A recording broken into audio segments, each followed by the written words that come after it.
Hello everyone, आज हम एक नए चैप्टर की शुरुआत करने जा रहे हैं जिसका नाम है कोऑर्डिनेशन केमिस्ट्री, यानी कि कोऑर्डिनेशन कंपाउंड क्या होते हैं। बेसिकली हम उसके बारे में पढ़ेंगे। उसके बाद फिर हम उसका IUPAC नोमेनक्लेचर, IUPAC के बाद आइसोमेरिज्म पढ़ेंगे और आइसोमेरिज्म के बाद VBT, CFT और LFT पढ़ते हुए हम हम यहाँ पर उसके कुछ हाइब्रिडाइजेशन के बारे में समझेंगे कि कौन कौन सा होता है। तो बहुत ही बेसिकली चैप्टर है और एक बहुत इम्पोर्टेंट चैप्टर इसको हम कह सकते हैं, क्योंकि हर कंपटीशन एग्ज़ाम में ऐसा कोई भी कंपटीशन एग्ज़ाम नहीं है जिसमें कोऑर्डिनेशन केमिस्ट्री से रिलेटेड क्वेश्चन नहीं पूछे जाते हों। सभी कंपटीशन एग्ज़ाम में, चाहे वो आपके पास में नीट का एग्ज़ाम हो, IIT JEE का हो, या ऊपर लेवल का IIT JAM का हो, नेट का हो, गेट का हो, या PGT का कोई एग्ज़ाम हो, सभी में जितने भी एग्ज़ाम है जिसमें केमिस्ट्री आती है, कोऑर्डिनेशन कंपाउंड से रिलेटेड, कोऑर्डिनेशन केमिस्ट्री से रिलेटेड क्वेश्चन ज़रूर आते हैं। तो आइए हम बात करते हैं कोऑर्डिनेशन कंपाउंड की।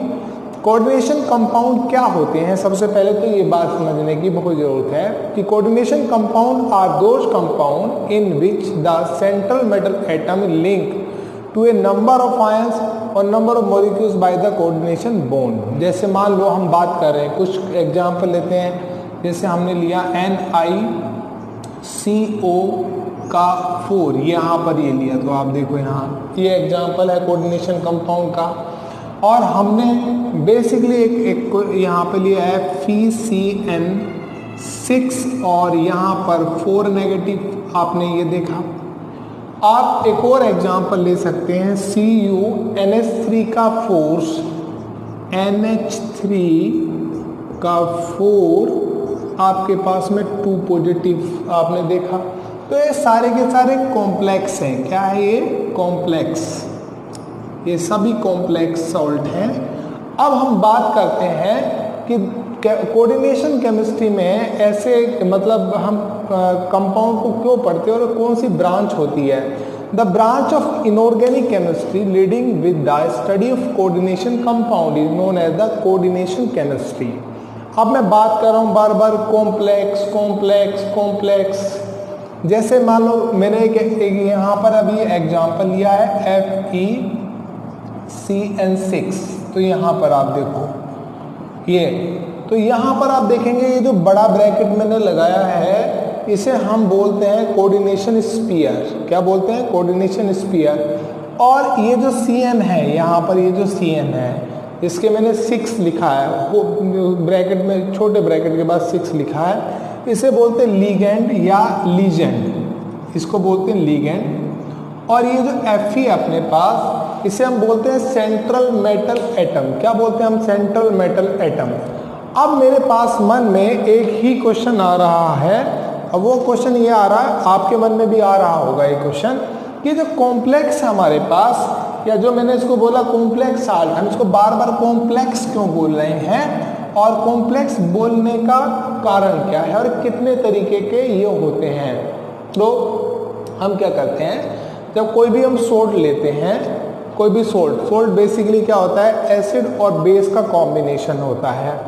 जैसे मैंने एलम लिया, पोटास एलम, जिसे कहते हैं फिटकरी, और फिटकरी का फॉर्मूला K2SO4Al2SO4 का होल थ्राइज इंटू 24H2O है। ये हमारे पास पोटास एलम का फॉर्मूला है। और जब मैं इसे क्या करूँगा, पानी में इसको मैं घोलूंगा, तो क्या होगा, ये पोटास एलम अपने आयन में डिसोसिएट हो जाता है। तो जैसे मान लो हमें मिलेगा 2K पॉजिटिव, उसके बाद मिलेगा हमें यहाँ पर 4SO4 negative 2 plus 2Al3 positive, plus हमारे पास मिलेगा यहाँ पर 24H2O। तो हम देख रहे हैं ये कंपाउंड अपने आयनों में डिसोसिएट हो गया है। पर क्या होगा, कॉम्प्लेक्स सोल्ट जो स्फीयर के अंदर वाली स्पीसीज है वो अपने आयनों में डिसोसिएट नहीं होती है, वो अपने आयनों में डिसोसिएट नहीं होती है। एक और मैं क्वेश्चन ले लेता हूँ, जैसे KCl, अपने पास KCl प्लस MgCl2, यहाँ पर MgCl2 प्लस आपके पास में इंटू 6H2O, ये मेरे पास मैंने एक फॉर्मूला लिया, मैं इसको पानी में डिसोसिएट करता हूँ तो K positive ion, Mg2 positive ion, 3Cl negative ion, 6H2O। आपने देखा ये अपने आयनों में डिसोसिएट हो रहा है। अगर हमने कोई कॉम्प्लेक्स कंपाउंड लिया है, अगर हमने कोई कॉम्प्लेक्स कंपाउंड लिया है, जैसे मैंने अभी बोला आपको कि हमने लिया K4FeCN6, अगर हमने कोई कॉम्प्लेक्स कंपाउंड लिया है, ले लेते हैं हम एक कॉम्प्लेक्स कंपाउंड, हमने लिया यहाँ पर K4FeCN6 मैंने लिया और मैं इसे पानी में डिसोसिएट करता हूँ तो मैं देखूंगा वाटर में डिसोसिएट करने के बाद में ये हमें 4K पॉजिटिव दे रहा है और हमारे पास FeCN6 ये यहाँ पर दे रहा है, यानी कि ये वाला पार्ट तो डिसोसिएट हो रहा है और ये वाला पार्ट ये जो है ये कॉम्प्लेक्स पार्ट है और ये पार्ट हमारे पास यहाँ हम देख रहे हैं ये पार्ट हमारे पास डिसोसिएट नहीं हो रहा है। तो कंक्लूजन हमारे पास क्या निकलता है कि जो हमारे पास ये हमें Fe2 पॉजिटिव आयन और Cn नेगेटिव आयन नहीं दे रहा है, do not give ions because it's a complex part, it's can not dissociate, it's have no ability to dissociate it. तो इसको हम बोलेंगे यहाँ पर कि ये कॉम्प्लेक्स हमारे पास है, ये हमारे पास कॉम्प्लेक्स है। तो K4FeCN6 यानी कि जो K पॉजिटिव को सराउंडिंग में रखता है, K पॉजिटिव को सराउंडिंग में रखता है और ये जिसे मैंने बोला था अभी सेंट्रल मेटल एटम, क्या बोला था, सेंट्रल मेटल एटम, और इसको मैंने बोला था लिगेंड, क्या बोला था, यहाँ पे मैंने इसको बोला लिगेंड। तो कॉम्प्लेक्स आयन जो कोऑर्डिनेशन स्फीयर में है, ये पूरा हमारे पास क्या है, कोऑर्डिनेशन स्फीयर, क्या है हमारे पास कोऑर्डिनेशन स्फीयर, जिसे हम कॉम्प्लेक्स आयन और कोऑर्डिनेट आयन भी बोल रहे हैं। तो जो यहाँ पर लिगेंड है ये कैसे काम करता है वो तो मैं बाद की बात करूँगा, लिगेंड के बारे में भी मैं पहले बात करूँगा। सबसे पहले कॉम्प्लेक्स की बात कर लूँ तो कॉम्प्लेक्स क्या होता है, अपने आयनों में डिसोसिएट नहीं होता है, अपने आयनों में क्या हो रहा है, वो डिसोसिएट नहीं हो रहा है। अब कॉम्प्लेक्स आयन हमारे पास या जो कोऑर्डिनेशन स्फीयर है हमारे पास, ये बेसिकली हमारे पास कितने तरीके के होते हैं, पहले मैं इसकी बात कर लेता हूँ। तो कोऑर्डिनेशन आपके पास स्फीयर में ये अपने आयनों में डिसोसिएट नहीं होता और ये सराउंडिंग के हैं जिन्हें हम सराउंडिंग आयंस बोलेंगे, ये अपने डिसोसिएट हो जाते हैं, पर ये जो ब्रैकेट की चीज है ये डिसोसिएट नहीं हुआ करती है। तो बात को आगे थोड़ा सा बढ़ाते हैं पहले कि जो हमारे पास, अगर हमारे पास कॉम्प्लेक्स है, ये जो हमारे पास कॉम्प्लेक्स हैं, ये कॉम्प्लेक्स बेसिकली 3 टाइप के होते हैं। कितने, 3 टाइप के होते हैं। फर्स्ट आपके पास होता है जो पॉजिटिव चार्ज रखता है, पॉजिटिव चार्ज कॉम्प्लेक्स आपके पास। सेकंड आपके पास जो होता है वो होता है नेगेटिव चार्ज कॉम्प्लेक्स, ये आपके पास हुआ करता है। और थर्ड आपके पास है न्यूट्रल चार्ज कॉम्प्लेक्स, ये अपने पास होता है neutral charge, negative charge, positive charge complex. तो बेसिकली कॉम्प्लेक्स अपने पास क्या होते हैं, वो 3 टाइप के होते हैं। जैसे आप देखेंगे अभी यहाँ पर ही देखते हैं, इसके ऊपर नेगेटिव चार्ज है, इसके ऊपर नेगेटिव चार्ज है, तो FeCN6 और पूरे स्फीयर के ऊपर यहाँ पर 4 नेगेटिव चार्ज, इसके ऊपर आप देखें यहाँ पर पॉजिटिव चार्ज है। तो इसका ये एग्जांपल हो सकता है CuNH3 का 4 और ऊपर यहाँ पर 2 पॉजिटिव चार्ज, और ये हो गया आपके पास NiCO4 जिसके ऊपर कोई चार्ज नहीं है। तो ये हमारे पास कॉम्प्लेक्स के टाइप हो गए। अब 1 बाय 1 करके हम धीरे धीरे अपनी बात को आगे बढ़ाते जाएंगे और यहाँ से हमारी कोऑर्डिनेशन केमिस्ट्री की शुरुआत हमारे पास यहाँ पर हो जाएगी।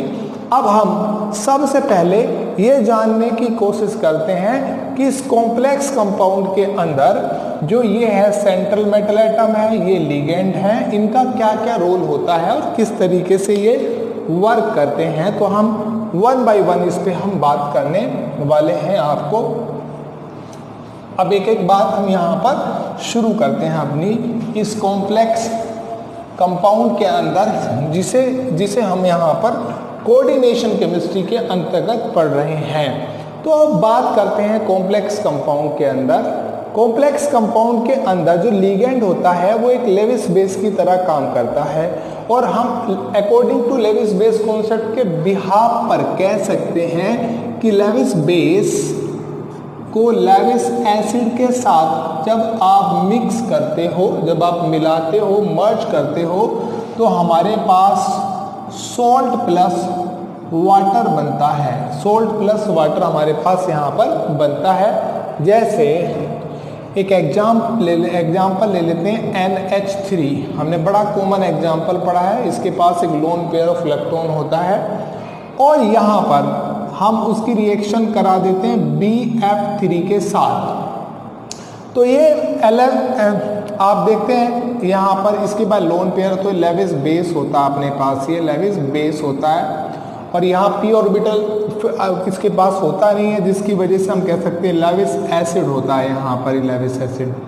तो अल्टीमेटली हम जब क्लास 11th में थे तो N ने यहाँ पर ये एक lone pair of electron B को इस तरीके से यहाँ पर दे दिया करता था, तो एक बॉन्ड यहाँ पर बन जाता था। इस बॉन्ड का हम नाम दे रहे होते थे उस समय डेटिव बॉन्ड। क्या नाम देते थे? डेटिव बॉन्ड, या कोऑर्डिनेट आपके पास यहाँ पर कोऑर्डिनेट डेटिव बॉन्ड, या आपके पास में यहाँ पर कोऑर्डिनेट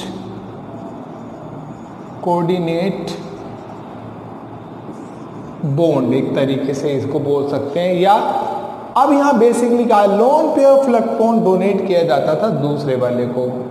अब दो बातें यहाँ से समझ में आती है कि जो एक कंपाउंड बनता है, इसको हम यहाँ पर, ये जो आपके पास ये स्पीसीज बनती है, इसको हम बोलते हैं एडक्ट।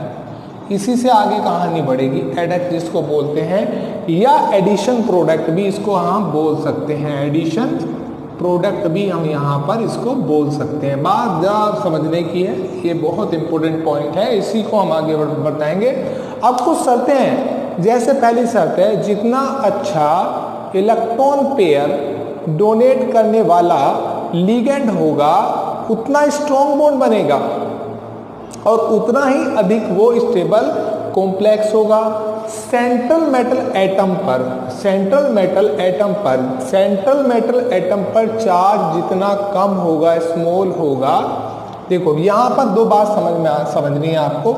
एक तो लिगेंड, और मैं लिगेंड को बोल रहा हूँ यहाँ पर, ये एक लिगेंड जो आपके पास होता है, ये एक लेविस बेस होता है। क्या होता है? Lewis base.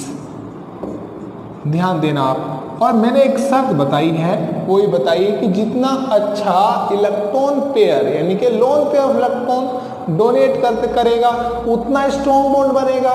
दूसरी बात मैं बता रहा हूं मैं आपके पास में, अगर सेंट्रल मेटल एटम पर चार्ज स्मॉल होगा, यानी कि स्मॉलर चार्ज होगा, स्मॉल चार्ज होगा, चार्ज कम होगा, तो उसका क्या होगा? यानी कि सिंपल सी बात है, अगर भैया चार्ज कम है, साइज कम होने पर आप जानते हैं, तो सिंपल सी बात है साइज लेस होगा, और साइज लेस होने पर आप जानते हैं कॉम्प्लेक्स मोर स्टेबल होगा। कॉम्प्लेक्स क्या होगा? कॉम्प्लेक्स आपके पास मोर स्टेबल होगा। इस कॉन्सेप्ट को आगे बढ़ाते हैं और कोऑर्डिनेशन नंबर को समझने की कोशिश करेंगे। पर उससे पहले हम एक बात और आपको बता दें लिगेंड के बारे में, जो हम यहाँ कॉन्सेप्ट को आगे बढ़ा रहे हैं लिगेंड के बारे में पहले। पर लिगेंड से पहले भी हम यहाँ पर बात सेंट्रल मेटल एटम की कर रहे हैं, तो हम सेंट्रल एटम पर भी अभी कंसंट्रेट करेंगे। और ये हमारा एक इंट्रोडक्टरी पार्ट होगा, पार्ट फर्स्ट जिसे कहते हैं। उसके बाद पार्ट सेकंड से हम सीधा पॉइंट टू पॉइंट हम आ जाएंगे यहाँ पर। अभी एक रूपरेखा चैप्टर की हमें तैयार करनी है जिसे हम बोल रहे हैं सेंट्रल मेटल एटम। जैसे मैंने अभी बोला था K4Fe6, यहाँ पर ये, तो इसमें सेंट्रल मेटल एटम है, ये Fe सेंट्रल एटम है। ये एक आयन भी हो सकता है, एक आयन हो सकता है सेंट्रल मेटल, एक एटम भी हो सकता है आपके पास में। और दूसरी बात ये एक इलेक्ट्रॉन डेफिशिएंट स्पीशीज है। और इलेक्ट्रॉन डेफिशिएंट स्पीशीज क्या होती है? एक इलेक्ट्रोपाइल। क्या होती है? एक इलेक्ट्रोपाइल होती है। क्या होती है? इलेक्ट्रोपाइल होती है जिसके पास इलेक्ट्रॉन की कमी होती है। इलेक्ट्रॉन डेफिशिएंट स्पीशीज यानी कि इलेक्ट्रोपाइल जिसके पास हमेशा इलेक्ट्रॉन की कमी होगी। तो सेंट्रल मेटल एटम जब कमी होगी इलेक्ट्रॉन की तो वर्क करेगा एक लेविस एसिड की तरह। किसकी तरह काम करेगा? लेविस एसिड की तरह। और अभी मैंने बताया लेविस एसिड, लेविस बेस मिल करके सोल्ट का फॉर्मेशन करते हैं, मिल करके सोल्ट का फॉर्मेशन करते हैं। अब आगे बढ़ते हैं, हम इसी पॉइंट को थोड़ा और आगे बढ़ाने की कोशिश करते हैं और आगे की तरफ हम मूव करते हैं। सेकंड थिंग हमारे पास जहां से हमारी कोऑर्डिनेशन केमिस्ट्री की शुरुआत होगी और वो हमारे पास होता है लीगेंड। क्या होता है? लीगेंड। लीगेंड में आप देखो जरा बात को समझने की कोशिश करो। यहाँ पर ये हमारे पास लीगेंड है CN, यहाँ पर लीगेंड है। अब हम यहाँ पर बता दें डोनर एटम है। लीगेंड क्या है? एक डोनर एटम है। क्या है लीगेंड? एक डोनर एटम है भाई, एक डोनर एटम है ये आप लीगेंड। उसके बाद ये एक मॉलिक्यूल भी हो सकता है भाई, मॉलिक्यूल भी हो सकता है। और उसके बाद आप कह सकते हैं ये बात कि which have ability to donate a lone pair of electron to central metal atom or ion a coordination bond by a coordination bond। तो ये क्या करेगा? ये क्या करेगा आपके पास में यहाँ पर लेविस बेस की तरह काम करेगा। किसकी तरह काम करेगा? लेविस बेस की तरह काम करेगा। और लेविस बेस की तरह कौन काम करता है? लेविस बेस की तरह काम कौन करता है? कम से कम जिसके पास एक लोन पेयर ऑफ इलेक्ट्रॉन हो, लेविस बेस की तरह काम करेगा। लिगेंड के पास कम से कम एक लोन पेयर ऑफ इलेक्ट्रॉन होना चाहिए। और जिसके पास इलेक्ट्रॉन पेयर होता है डोनेट करने के लिए, डेटिव बॉन्ड बनाने के लिए, वो क्या कहलाती है? Electron rich species. और आप जानते हैं इलेक्ट्रॉन रिच स्पीशीज को आप क्या बोला करते हैं? न्यूक्लियोपाइल। न्यूक्लियोपाइल आपके पास में वो होता है, आपके पास में यहाँ पर कह सकते हैं वो न्यूक्लियोपाइल होता है। क्या होता है वो? न्यूक्लियोपाइल। इतनी बात समझ में आ गई होगी आपको। अब हम थोड़ा सा आगे की तरफ मूवमेंट करते हैं और थोड़ा सा आगे की तरफ मूवमेंट करते हैं और अपनी इसी पॉइंट को थोड़ा और आगे बढ़ाते हुए बताते हैं कि आपके पास जनरली बेसिकली Ag कहीं पाया जाएगा। Ag generally coordination number 2 show करेगा। Fe आपके पास में जनरली 6 करेगा, कहीं कहीं केस में 5 भी करेगा। जैसे FeCO5 यहाँ पर 5 शो कर रहा है जनरली कोऑर्डिनेशन नंबर। Cu जो होगा आपके पास में, जो Cu होगा वो 4 शो करेगा आपके पास में। निकिल भी आपके पास में 4 कोऑर्डिनेशन नंबर शो करेगा। Pt आपके पास जनरली क्या होता है? 6 कोऑर्डिनेशन नंबर शो करता है। कोऑर्डिनेशन क्या होता है बेसिकली वो मैं आगे बताऊंगा और आपको। और जो नंबर ऑफ लिगेंड्स होते हैं, नंबर ऑफ लिगेंड्स की जो स्पीशीज होती है आपके पास में, वो स्पीशीज कितनी आपके पास में कंबाइन होकर के कॉम्प्लेक्स में पार्टिसिपेट कर रही है, उसमें हम यहाँ पर देखेंगे आगे चल के। तो ये जो लिगेंड्स है अपने पास यहाँ पर, कोऑर्डिनेशन नंबर हमने देखा लिगेंड्स के ऊपर निर्भर करता है। कोऑर्डिनेशन नंबर क्या होता है? लिगेंड्स के ऊपर निर्भर करता है। जैसे यहाँ पर 6 लिगेंड्स पार्टिसिपेट कर रहे हैं तो इसका कोऑर्डिनेशन नंबर 6 हुआ। वो मैं आगे और बताऊंगा, एक इंट्रोडक्टरी पार्ट है। कुछ हमारे पास और भी लिगेंड्स हैं और उसकी भी मैं बात कर लेता हूँ। लिगेंड्स आपके पास मोनोडेंटेट, डाइडेंटेट, पॉलीडेंटेट हो सकते हैं। अगली हमारी क्लास इसी पूरी लिगेंड्स पे ही जाने वाली है। आज तो हम केवल थोड़ी सी और बात करते हैं। जैसे मैंने कहीं कहीं मैं कंपाउंड में देखूंगा, आपने लिखा होगा CH2NH2 ऐसे करके, CH2NH2 ये लोन पेयर। तो इसके पास दो लोन पेयर डोनेट करने की एबिलिटी है। यहाँ पर EN लिखा होता है, इसे बोलते हैं इथाइलिन डाइअमाइन। क्या बोलते हैं इसको? इथाइलिन डाइअमाइन, ये आपके पास बोला जाता है। ये भी एक लिगेंड होता है, डाइडेंटेट होता है। कहीं आपने देखा होगा COO नेगेटिव, जो हमारे पास ऑक्जेलेट आयन है। ये क्या है? ये ऑक्जेलेट आयन है, ऑक्जेलेट आयन है बेसिकली हमारे पास। मैं इसके बारे में पूरा आगे बताता रहूँगा। इस पे देखेंगे 2 नेगेटिव चार्ज है। चार्ज कितना आ रहा है भाई? चार्ज आ रहा है -2, और इसके पास कोऑर्डिनेशन नंबर कितना बैठेगा? वो 2 बैठेगा आपके पास में। ऐसे ही हमारे पास आगे बढ़ते हैं और थोड़ा सा मूवमेंट करते हैं तो हमें ये ऐसे मिलेगा कहीं CH2N, बड़ा इंपॉर्टेंट स्ट्रक्चर हमारे पास माना जाता है। ये आपके पास इस तरीके से बनेगा कहीं CH2COO negative, CH2COO negative, CH2COO negative, CH2COO negative. यहाँ पे देखें तो चार्ज कितना होगा यहाँ पर? 4। कितना हो गया? 4 नेगेटिव चार्ज। कोऑर्डिनेशन नंबर 6 माना जाता है इसका। इसको बोलते हैं हम EDTA। क्या? EDTA। इसका नाम होता है इथाइलिन डाइअमाइन टेट्राएसीटेट, इथाइलिन डाइअमाइन टेट्राएसीटेट। तो ये भी एक लिगेंड होता है। तो अगले हम लिगेंड कितने तरीके का होता है इसी पर हम बात करने वाले हैं। अभी तो हमने बेसिकली लिगेंड्स का इंट्रोडक्टरी पार्ट दिया है, फिर लिगेंड के बढ़ के हम चैप्टर में एंटर करेंगे। तो हमारा कॉन्सेप्ट यहीं से शुरू होगा, कोऑर्डिनेशन कंपाउंड का सफ़र यहीं से शुरू होगा, कोऑर्डिनेशन केमिस्ट्री यहीं से हम आगे बढ़ाएंगे। अभी एक ब्रीफ इंट्रोडक्टरी पार्ट था। माइक अभी ठीक हुआ है। ये एक मैंने दोबारा बोआ का माइक अमेजोन से परचेज किया है। मेरा माइक ख़राब हो गया था जिसकी वजह से फ्रीक्वेंटली मैं आपको कोई वीडियो नहीं दे पा रहा था। अब आई होप आपको ये निरंतर वीडियो मिलेंगी। Thank you very much.